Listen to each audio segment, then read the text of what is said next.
La Biblia, todos los sábados a partir de las 8 de la noche. Todos los sábados a partir de las 8 de la noche. Y vamos con la primera pregunta.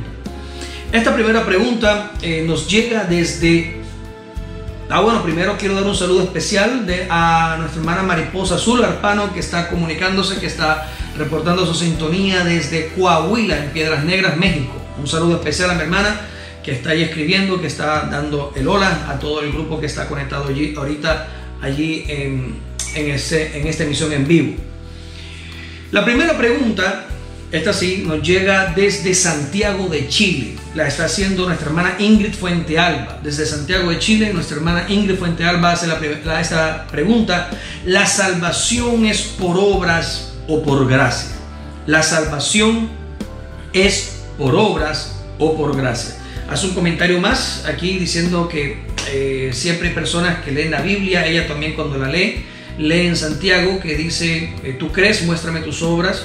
Pero cuando lee el apóstol Pablo se encuentra con que la Biblia dice que la salvación es por fe y no por obras, es por gracia y no por obras, para que nadie se gloríe. Entonces la segunda pregunta que hace Ingrid, ¿sí? Ingrid Fuente Alba, la segunda pregunta es: ¿por qué se contradicen entonces Pablo y Santiago? Bueno, gracias Ingrid desde Santiago de Chile por tu pregunta, muy interesante. Bueno, trataré de responderla con la mayor sencillez posible para no complicarlo tanto. Vamos a tratar de responder esto con la mayor sencillez posible. Realmente es esto una pregunta que ha traído de cabeza por muchos años a los teólogos, ha traído de cabeza por muchos años a los pastores, a los ministros. Se han levantado cualquier cantidad de conjeturas, cualquier cantidad de escuelas de pensamiento bíblico en torno a esto. Aparecen por un lado los luteranos, aparecen por otro lado los calvinistas, y hay una batalla, hay una pugna bien terrible en cuanto a la predestinación, a la fe, a la gracia, a las obras. Y bueno, y aparecen también los mesianistas o los mesiánicos o los judío-mesiánicos, que afirman que la iglesia debe guardar también y hacer las obras de la ley para poder cumplir la escritura y poder alcanzar la salvación en el Mesías. Esta es una pregunta que nos plantea Ingrid desde Santiago de Chile, y como digo, ha traído de cabeza a mucha gente por muchos años, pero la respuesta es sencilla. Lo primero que tenemos que hacer, y no solo con esta inquietud, sino con todas las preguntas que hay acerca de la Biblia, cuando estamos leyendo las Escrituras, lo primero que tenemos que hacer realmente es ponernos de frente a la Biblia. Sí, ese es el título del programa: ponernos de frente a la Biblia y enfocarnos realmente en lo siguiente. Todo asunto de doctrina, de enseñanza, todo asunto de exhortación que aparece en la Escritura debe y siempre viene dirigida a un público en específico. Si bien es cierto, toda la Escritura es útil para enseñar, para redarguir, para corregir, para instruir en justicia, toda la Escritura es útil para eso. También es cierto que no toda la Escritura ha sido inspirada para toda la humanidad en general o para toda la creación en general. Hay porciones de la Escritura en donde Dios le habla, por ejemplo, Dios le habla a los ángeles. Hay porciones de la Escritura en donde Dios le habla a la naturaleza. Hay porciones de la Escritura donde Dios le habla a la humanidad en general. Hay partes de la Biblia donde Dios solamente le habla a Israel. Hay partes de la Biblia que están dirigidas siempre a un grupo o a una persona en específico.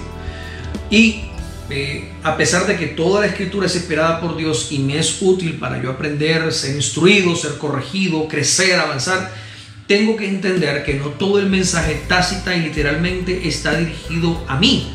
Entonces yo tengo que enfocarme en esto. En el caso particular de la pregunta de hoy, Santiago, por ejemplo, cuando usted lee la epístola de Santiago, se da cuenta que los destinatarios de esta carta de Santiago, y hay que decir, no es Santiago sino Jacobo, el nombre correcto de esta carta es Jacobo, porque Santiago es una deformación lingüística de San Jaco o de San Jacobo.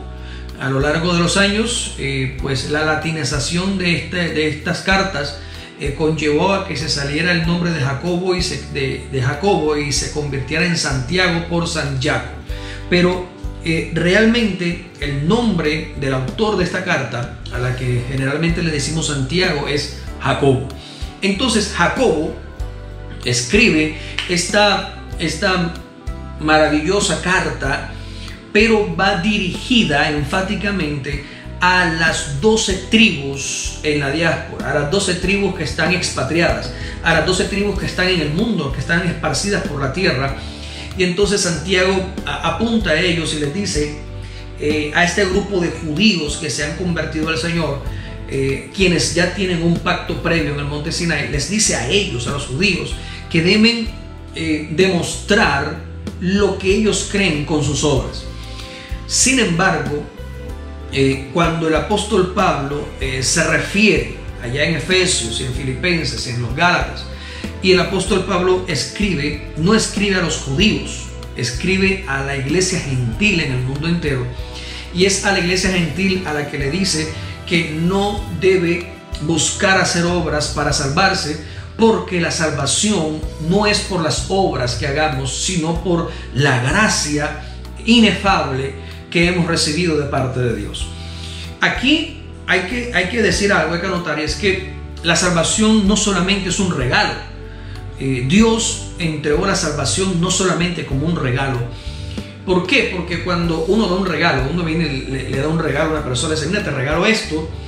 El regalo implica un compromiso de retroalimentación. Entonces, cuando tú le regalas algo a una persona, la persona se siente en deuda y te lo quiere devolver.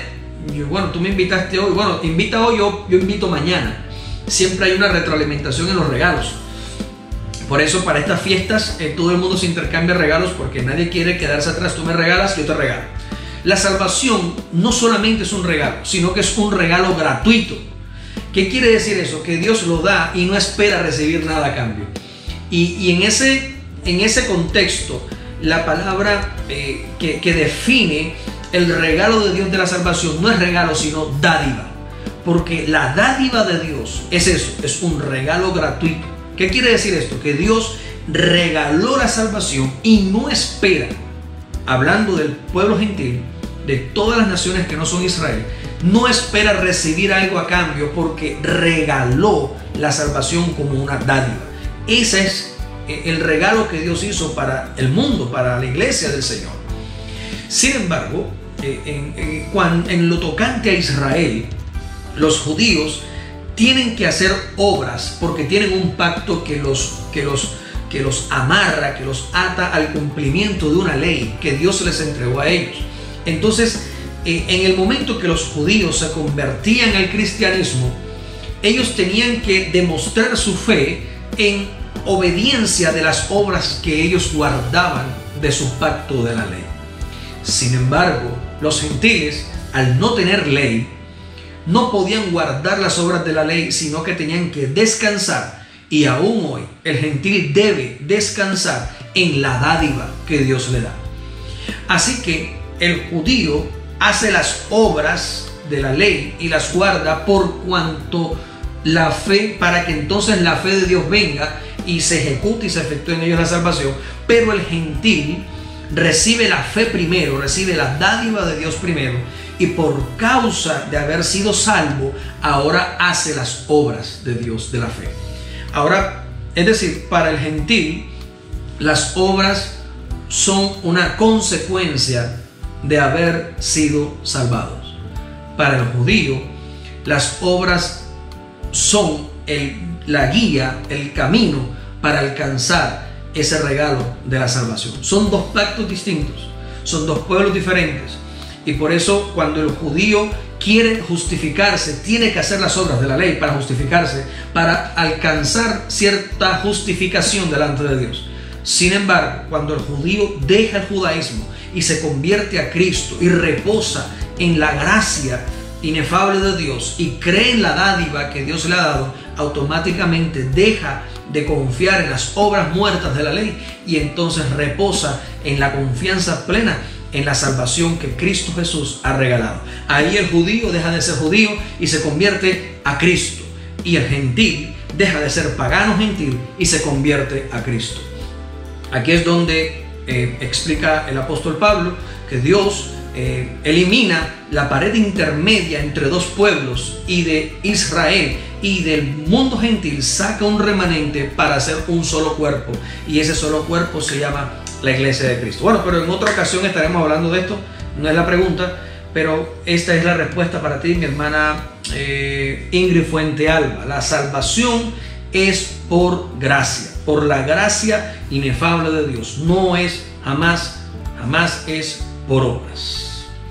Bueno, si tienes alguna inquietud adicional, si quieres comentar, si quieres debatir lo que he respondido, pues tienes toda la libertad. Puedes escribir allá abajo, puedes dejar tu comentario, puedes opinar qué te parece, o si tienes alguna otra inquietud que se derive de esta respuesta, pues estoy atento para poderla responder si